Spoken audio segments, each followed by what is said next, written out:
Welcome back everyone, hope all is well.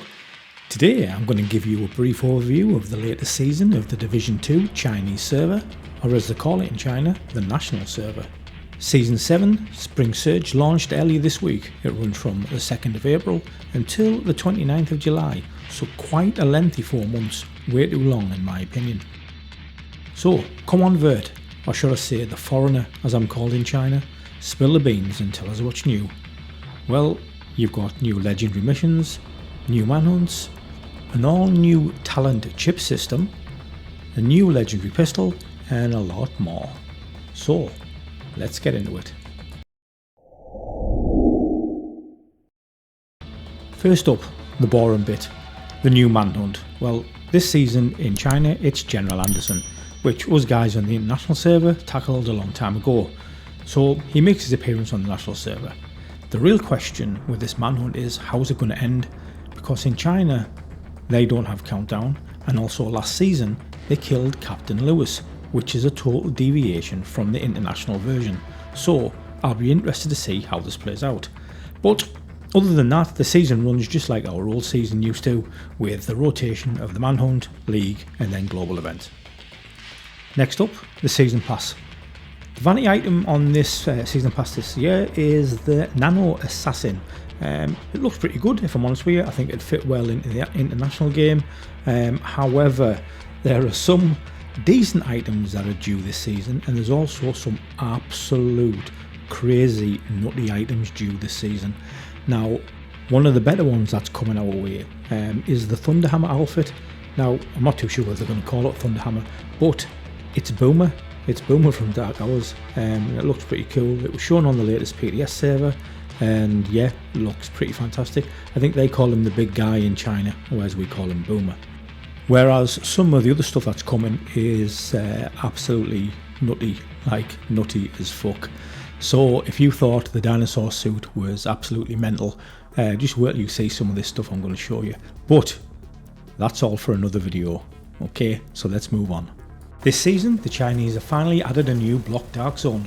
For those of you who are unfamiliar with the Block Dark Zone, it's a 24-man PvE only mode, which is available 3 times a day, with each session lasting 90 minutes. I can't even say session correctly.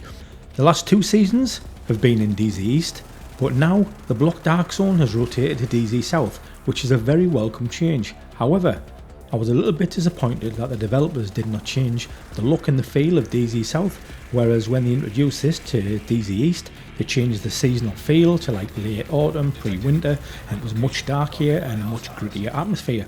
But I'm still happy with the change, as it was getting pretty repetitive, doing the same landmarks over and over in DZ East. The Chinese guys are adding 2 extra legendary missions this season. First up, on the 7th of April, they're going to launch Coney Island Amusement Park Legendary, so I'm pretty interested in seeing that. And then a week later, on the 14th of April, they're going to launch the Tombs Legendary.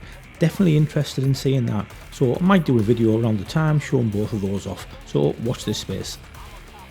The Shepherding System Vanity also got an update this season, so this time you can look like a Doberman if that's the way you're inclined. I'm probably going to go for it myself if I'm honest with you.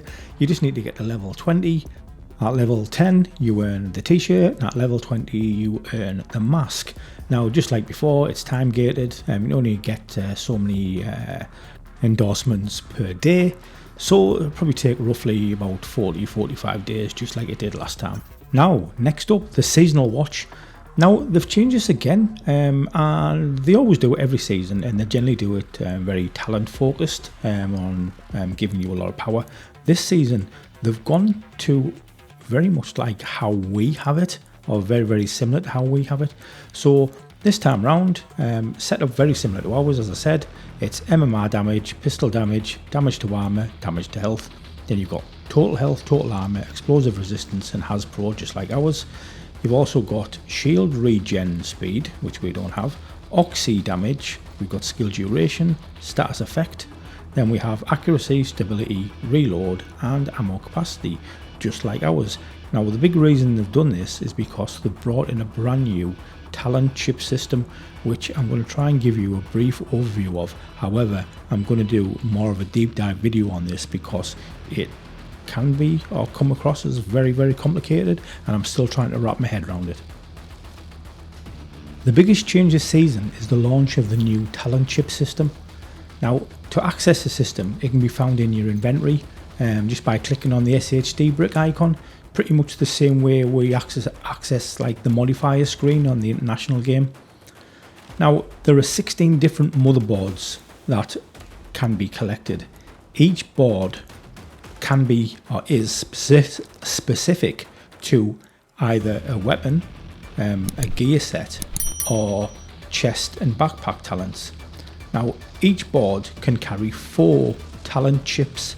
Now, the chips are random drops. You can find them when you either are climbing the summit or generally when you're doing the high priority orders, and that's generally where they're going to drop.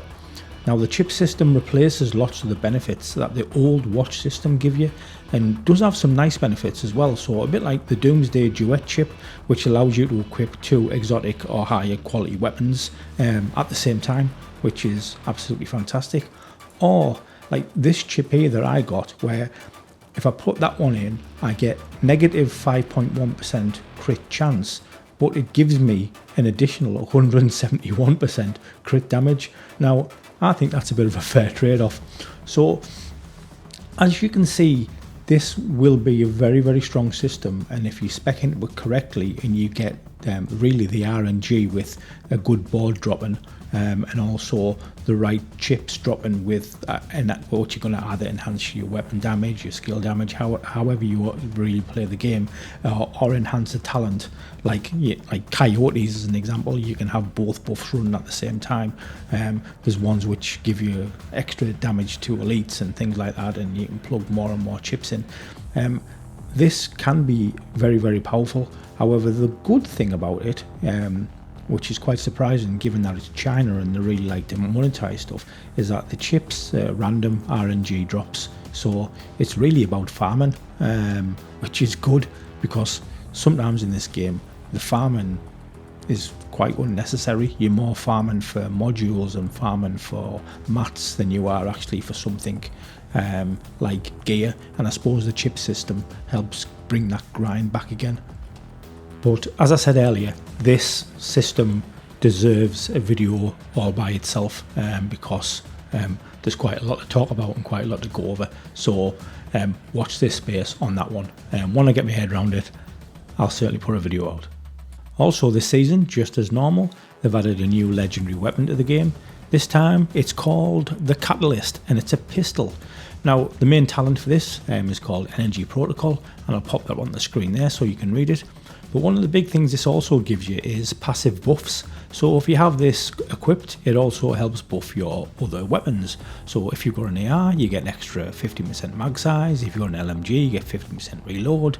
SMG, 15% rate of fire. Shotgun, 15% rate of fire, and so on and so on. So pretty cool, if I'm honest with you. The more of the paid accessories that you put onto it also give you more passive buffs, as well as the accessories themselves also have their own enhanced talents and make the pistol really, really strong. To get the components to be able to craft this weapon, you do it just like normally you do in the Chinese server. You either get the components by doing the manhunt, you can buy them with GE stars from the GE vendor, and you also get them from legendary boss drops, and also completing the legendary project. But when I've had a little bit more time to have a go through and have a look through this weapon and see what it actually does and see what all the mods do, I might drop another video just purely on this weapon. So watch this space yet again for yet another video that I might just drop. And last up, they added another couple of world tiers to the Chinese server. So currently we've got now world tier 5, and pretty soon we're also going to have world tier 6. The only real difference, in my opinion, that these world tiers do is increase the drop rate for tier 2 gear. Other than that, they don't seem to increase any difficulty, or if they do increase the difficulty, I certainly don't feel it. They also added the Cavalier gear set, yay, another shit gear set. They also added the Legmo brand set and the UG brand set. Few new exotic weapons they added was the Pestilence, the Doctor's Home, and they also added the Ninja Bike backpack. But I don't think any of the Chinese people are stupid enough to use a Ninja Bike backpack because it's absolutely trash. And I think that's it. I think I covered everything as quick as I possibly could. So thanks for watching. Watch this space for some more dedicated videos coming out on some of the newer things. And bye bye now.